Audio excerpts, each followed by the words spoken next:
بسم اللہ الرحمن الرحیم۔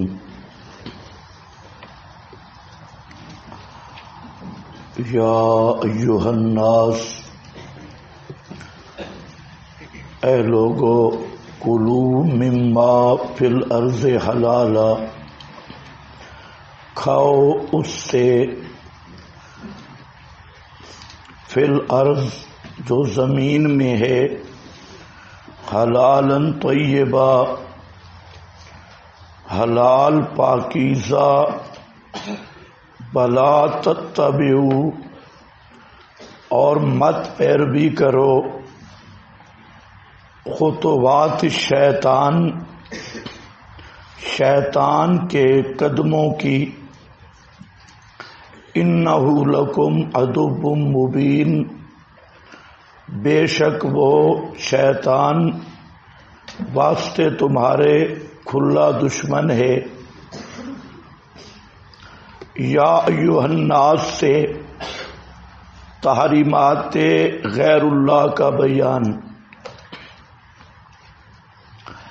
کلوا مما فی الارض حلالا طیبا میں غیر اللہ کے نام کی تحریمیں، جیسے صائبہ، بحیرہ وغیرہ کا ارتفاع ہے۔ دوسرا یہ کہ جتنے جعلی مذاہب ہیں ان میں بعض وہ ہیں کہ کھانے کی چیزیں ظاہری نجاست کا بھی خیال نہیں رکھتے، جیسے چائنی ہیں، ہر گندگی کو کھاتی ہیں، اور بعض وہ ہیں جو ظاہری نجاست سے بچتے ہیں لیکن معنوی نجاست، حلت حرمت کا خیال نہیں رکھتے، جیسے عیسائی ہیں، خنزیر کھاتے ہیں اور بھی حرام چیزیں استعمال کرتے ہیں، کھاتے ہیں۔ اسلام کی یہ خصوصیت ہے کہ کھانے پینے غذا کے معاملہ میں دو شرطیں لگائی، ایک ظاہری نجاست نہ ہو، دوسرا باطنی اور معنوی نجاست نہ ہو۔ تو عقل غذا نظام محمدی میں دو شرطیں ہیں۔ اب جو باطنی نجاست ہے اس کی دو صورتیں ہیں، یا تو شریعت میں حرام ہو یا حرام طریقے سے حاصل کی گئی ہو، جیسے بکری حلال ہے، چوری کی حرام ہے، ڈاکے کی حرام ہے، تو فی نفس ہی حلال ہے لیکن طیب نہیں۔ یہاں دونوں شرطیں لگائیں، حلالا طیبا، کھاؤ حلال چیز، باطنی نجاست نہ ہو، شریعت میں حلال ہو، طیبہ ظاہری نجاست نہ ہو، حلال طریقے سے حاصل کردہ ہو۔ یہاں غذا کے حوالے سے ان دو لفظوں میں پوری جامعیت کے ساتھ بات ہو گئی۔ بلا تتبعوا، اور مت پیروی کرو، اتباع کرو، بالخصوص تحریمات طیبات میں، شیطان کے قدموں کی۔ اب یہاں پر بھی آپ دیکھ لیں ولا تتبعوا ہے، اہل حدیث جو فرق کرتے ہیں تقلید اور اتباع کا، یہاں پر بھی لفظ ہے وَلَا تَتَّبِعُوا خُطُوَاتِ، تو اب شیطان کی پیروی دلیل پر مبنی نہیں یا فعل محمود نہیں، خطوات جب آدمی چلے دو قدموں کے درمیانی فاصلے کو خطوہ کہتی ہیں، یہاں مراد شیطان کے قدم بقدم چلنا یعنی اس کی بات ماننا۔ انہو ولا تتبعوا کی علت ہے، اس لیے کہ وہ شیطان واسطے تمہارے کھلا دشمن ہے، عدو مبین بین العذاب، جس کی دشمنی کھل چکی ہے۔ حضرت آدم کے امر سجدہ پر انما اسی عداوت کی وجہ سے، سوائے اس کے نہیں، یہ کلمہ جو انما ہے عموماً حصر کے لیے ہے، بعض اور بسا اوقات یہ تاکید کے لیے بھی آتا ہے، اس کی وضع حصر کے لیے ہے۔ بسا اوقات تاکید کے معنی یعنی انا کے معنی میں ہوگا۔ اس کی تصریح علامہ آمدی نے اصول الاحکام میں کی اور رضی نے کافیہ کی شرح میں۔ بعض ان پڑھ لوگوں نے اعتراض کیا ہے انما کو تاکید کے معنی میں لینے کو غلطی قرار دیا ہے بعض معاصر بریلویوں نے، لیکن میں نے دو حوالے دیے، اصول الاحکام آمدی اور رضی شرح کافیہ، دونوں میں انما تاکید کے لیے انا کے معنی میں موجود ہے۔ انما سوائے اس کے نہیں کہ یامرکم، وہ شیطان حکم کرتا ہے تمہیں بالسوء، برائی کا اور بے حیائی کا، سوء در اعمال، فحشاء در عقیدہ، یا السوء وہ برائی جس کا تعلق جوارے کے ساتھ، اور والفحشاء جس کا تعلق شہوت کے ساتھ، یا جیسے سوء ننگا طواف کرنا اور فحشاء شہوت کا غلط استعمال کرنا، تو سوء اور فحشاء کے یہ فرق اعتباری ہے، اور اصل میں مقصد ہے چھوٹے بڑے گناہ، ظاہری باطنی گناہ، وَأَن تَقُولُوا، اور یہ کہ کہو تم اللہ پر ما لا تعلمون، جو تم جانتے نہیں، اس کو کہتے ہیں التقول علی اللہ، جو بذات خود کفر ہے۔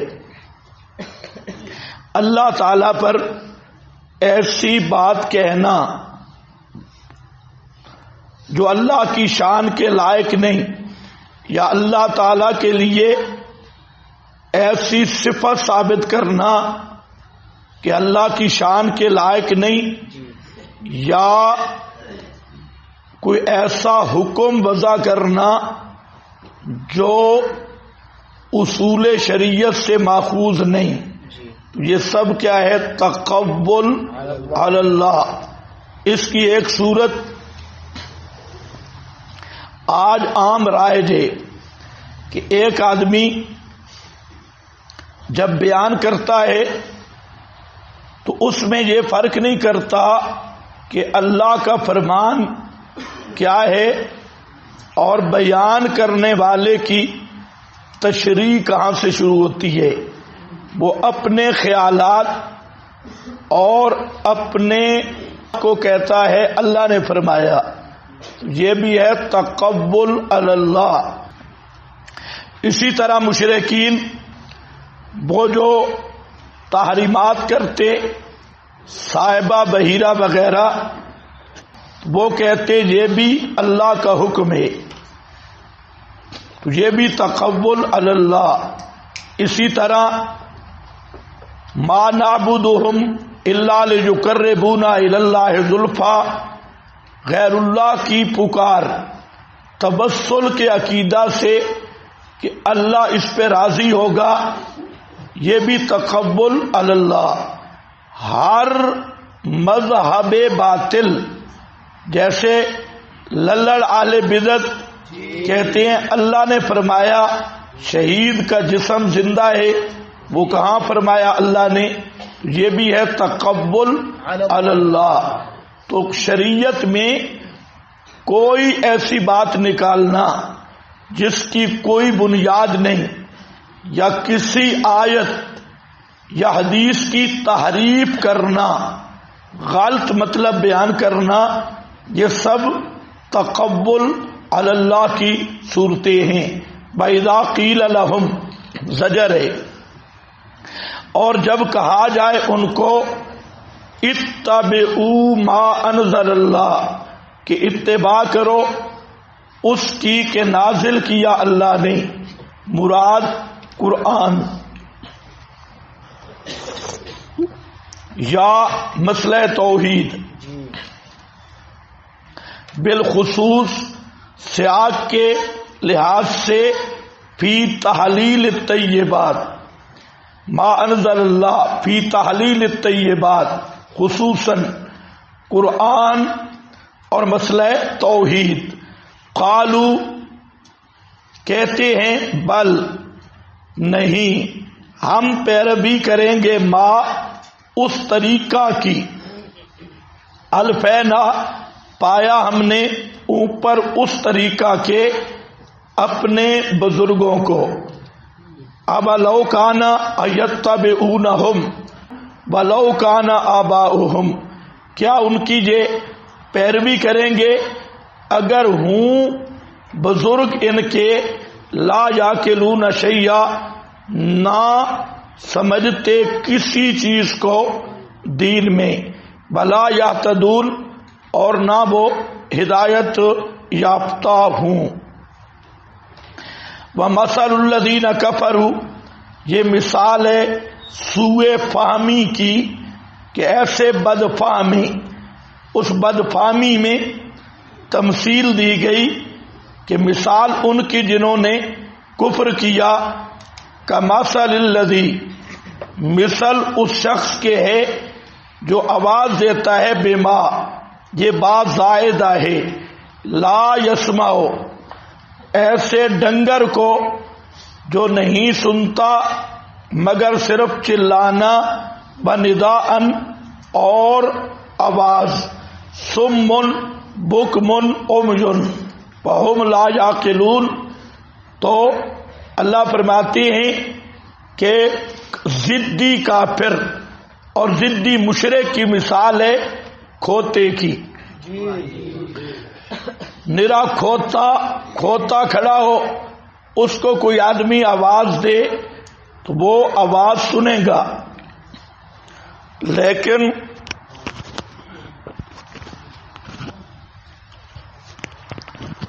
سمجھے گا نہیں۔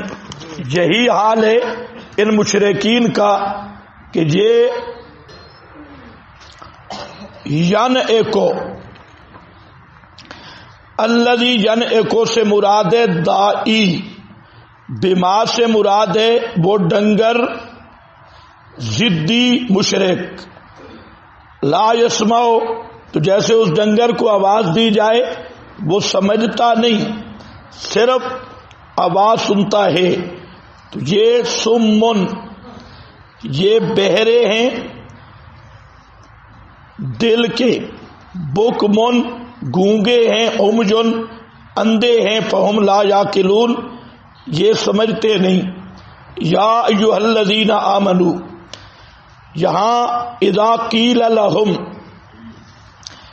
اتبعوا ما انزل اللہ، دو باتیں ذہن میں رکھ لو کہ اس آیت سے اہل حدیث نے تقلید پر رد کرنے کی کوشش کی ہے، استدلال کیا، اور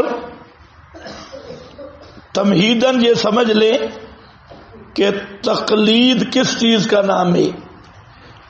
تقلید نام ہے اتباع رسول میں غیر رسول پر اعتماد. تقلید کی حقیقت ہے اتباع رسول میں غیر رسول پر اعتماد کرنا.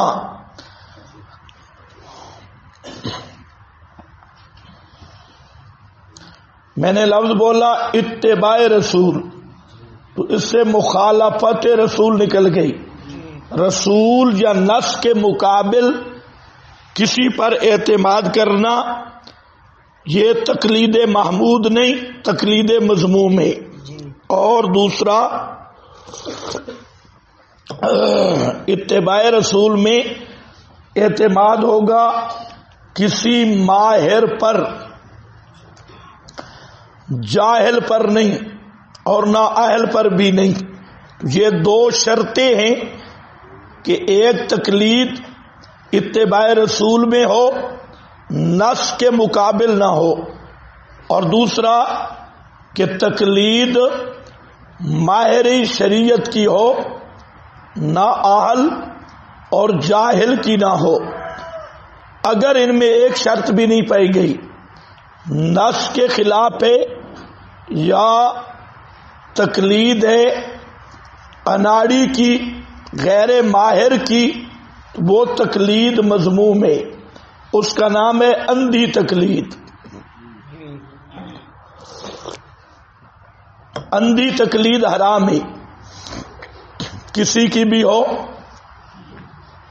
اور جو وَإِذَا قِيلَ لَهُمْ اتَّبِعُوا مَا أَنزَلَ اللَّهُ، تو میں نے یہ عرض کیا کہ تقلید کے لیے دو شرطیں ہیں، تقلید محمود یا تقلید مشروع جو بھی کہہ لے، اور دوسری کیا ہے تقلید مذموم.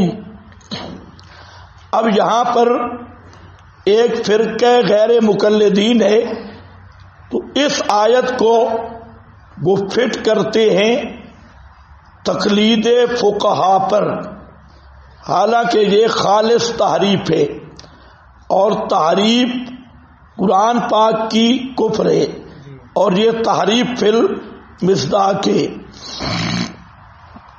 اس کی وجہ کہ یہاں پر دیکھیں اذا قیل لہم اتبعوا ما انزل اللہ، جب کہا جاتا ہے ان کو اتباع کرو ما انزل اللہ، ما انزل اللہ کی یعنی کس کی؟ نص کی،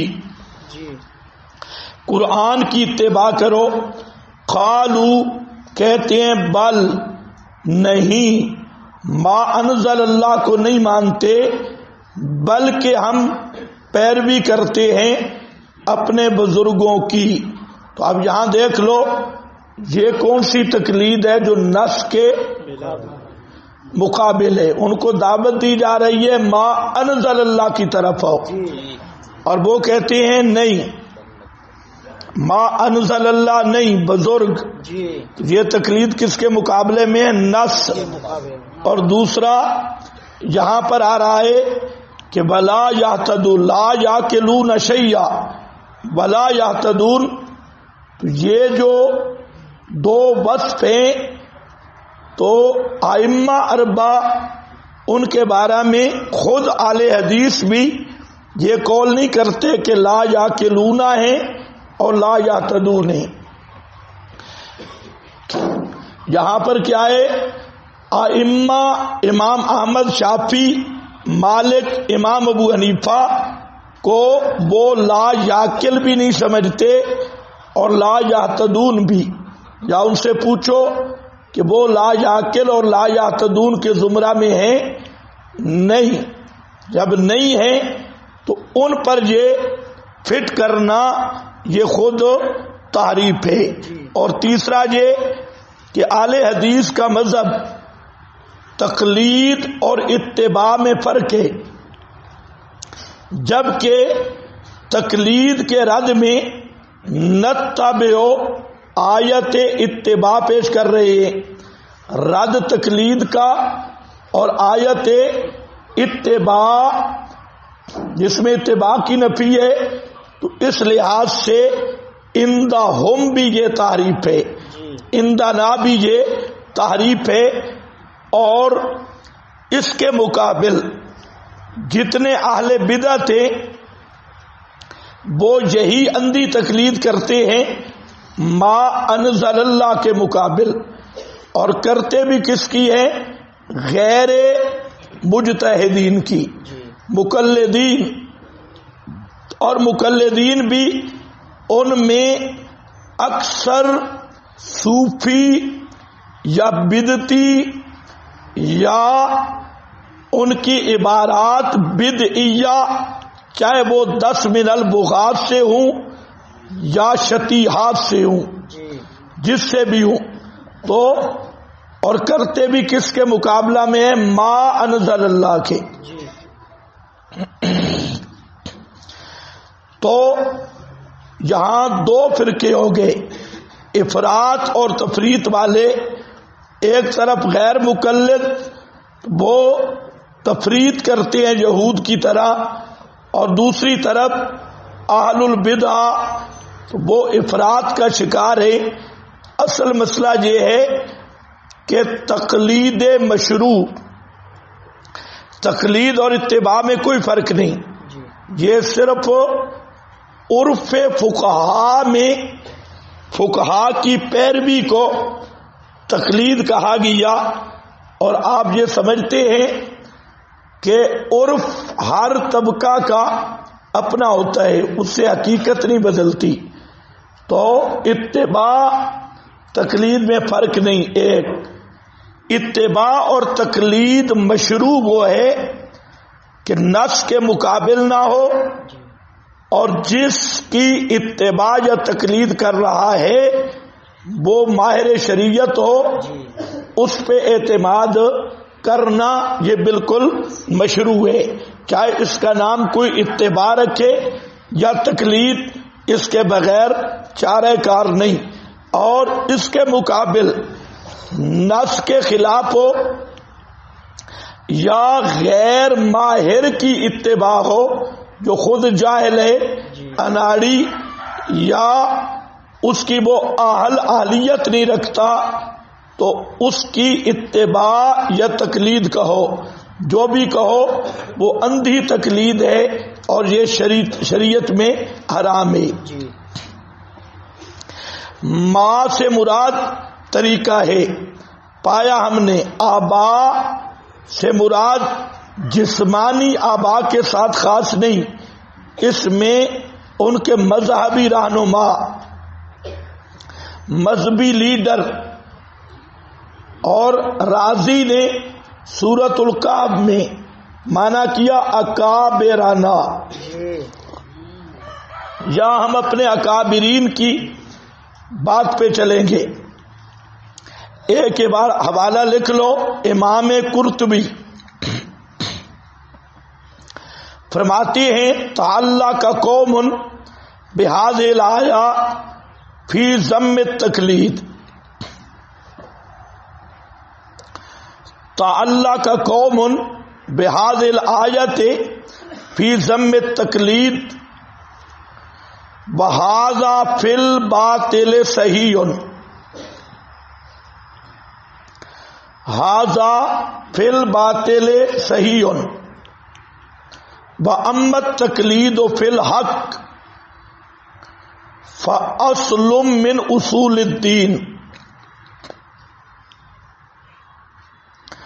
فَأَصْلٌ فِي أُصُولِ الدِّينِ فرماتے ہیں کہ بعض لوگ، ان بعض لوگوں سے مراد ہیں زیدی، شوکانی اور روافض۔ غیر مقلدین نے بھی یہ مسئلہ روافض اہل تشیع سے سرکہ کیا۔ روافض کا یہ نظریہ بات سمجھو کہ دین میں تقلید مطلقاً حرام ہے، اور یہ قول کر کے یہ تمہید ہے۔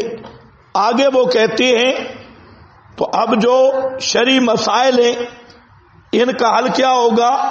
تو وہ کہتے ہیں کہ امام پر وحی آتی ہے، امام معصوم ہوتا ہے اور امام پر وحی آتی ہے، اور امام کو تحلیل تحریم کا اختیار حاصل ہے، تو تقلید کا وہ رد کیوں کرتے ہیں؟ اپنے عقیدہ امامت کو بچانے کے لیے۔ اور اہل حدیث اس معاملہ میں رد تقلید میں روافض کی تقلید کرتی ہے، اہل تشیع کی تقلید کرتے ہیں۔ ورنہ یہ بات سمجھ لیں کہ تقلید کے بغیر نہ اہل حدیث چل سکتا ہے نہ کوئی دوسرا چل سکتا ہے۔ تقلید ہم بھی کرتے ہیں، اہل حدیث بھی کرتے ہیں، لیکن فرق یہ ہے ہم کرتے ہیں خیر القرون والوں کی، اہل حدیث کرتا ہے شر القرون والوں کی۔ ہم کرتے ہیں ماہرین شریعت کی، اور وہ کرتے ہیں اپنی مسجد کے ہر مولوی کی، جو وہاں لمبی داڑھی والا اور چھوٹے سر والا کارٹون بیٹھے اسی کی وہ تقلید کریں گے۔ اور ہم کرتے ہیں اتباع رسول میں، وہ کرتے ہیں مخالفت رسول میں۔ ہم کرتے ہیں تقلید جائز سمجھ کر، وہ کرتے ہیں بدعت شرک اور حرام سمجھ کر۔ یہ صرف اتنے تین فرق ہیں۔ یہ ہمارا دعویٰ ہے کہ سب سے زیادہ تقلید غیر مقلد کرتا ہے، بک بک بھی کرتا ہے اور تقلید بھی غیر مقلد۔ محدثین کی مثال پنسار ہے، ان کے پاس ہر قسم کی جڑی بوٹیاں زہریلی بھی ہیں اور تریاک بھی ہیں، اچھی بھی ہیں بری بھی ہیں، لیکن فقہا کا کام ہے فقہ کی صورت میں نسخہ تیار کرنا۔ وہ امت کو بتاتے ہیں کہ نسخہ یہ ہے۔ اب یہ جو اہل حدیث ہیں یہ پنساری بھی نہیں ہے، اطباء بھی نہیں ہے، یہ گلی کے بھنگی چرسی ہے، اور انہوں نے جعلی حکمت کا بورڈ لگایا ہوا ہے، اور یہ جعلی ڈاکٹر ہیں، جعلی MBBS اور جعلی حکیم۔ تو نیم حکیم خطرہ جان، یہ خطرہ ایمان ہے۔ تو خیر بہرحال میں نے بات تھوڑی لمبی ہو گئی، میں نے عرض یہ کی کہ اس آیت سے فقہا پر رد کرنا فرقہ اہل حدیث کی تعریف ہے، کیونکہ اس آیت کا مصداق ائمہ اربعہ ان کے ہاں بھی بن نہیں سکتے، ہمارے ہاں بھی بن نہیں سکتے۔ میں نے ایک آپ کو بڑی بات کی پتنی سمجھ آئی کہ نہیں، کہ یہ جو لا یاکلون شیئا ولا یہتدون ہے، یہ اوصاف مانتے ہیں ائمہ اربعہ کے؟ اگر ائمہ اربعہ پہ یہ لگا دیں تو پھر بخاری مسلم اور یہ سارے ان کا سب کا کام ختم ہو جائے گا، کیونکہ یہ سارے اوپر کے خوشہ چین ہیں، تو پھر پوری شریعت ہی ختم۔ تو اس لیے یہ آیت بالکل صاف ہے، اندھی تقلید کا رد ہے، اندھی تقلید کا رد ہے، اور تقلید مشروع اس کے ساتھ اس کا تعلق نہیں۔ اس پہ فہم سلف میں نے پیش کر دیا کہ ھذا فی الباطل صحیح اما التقلید فی الحق فاصل من اصول الدین۔ امام قرطبی کہتا ہے باطل میں تقلید کرنا جی وہی اندھی تقلید، جی وہ ٹھیک ہے ساتھ کو لگا اس پہ، جی لیکن جو حق میں ہے جی تو تقلید فی الحق کیا ہوگی؟ جو اتباع رسول میں ہو۔ جی یہ انشاءاللہ جہاں آگے بھی مسئلہ آ رہا ہے، دیکھو اب شیئن ولا یہتدون ہو گیا، مثل الذین کفروا، میں نے کہا یہاں تمثیل ہے، الذی ینعق، یہ کون ہے؟ دائی، جی بما لا، یہ ہے جس کو دعوت دے رہا ہے، تو دائی آواز دیتا ہے جیسے بلانے والا ڈنگر کو۔ اب ڈنگر بیل کھوتا کوئی چیز ہو اس کو آپ آواز دیں، وہ آواز تو محسوس کرے گا جی لیکن اسے سمجھ نہیں آئے گی کہ یہ کیا کہتا ہے۔ جی یا آپ جا کے کھوتے کو پڑھانا شروع کر دیں، ذرا بجدر ضربن فہو ضاربن، سمجھ لے گا؟ مجرد کے قانون سکھا دو اس کو تو اب صرف وہ آواز ہی سنے گا، ذرا بجدر ضربن، آگے ہے کیا اسے نہیں پتا۔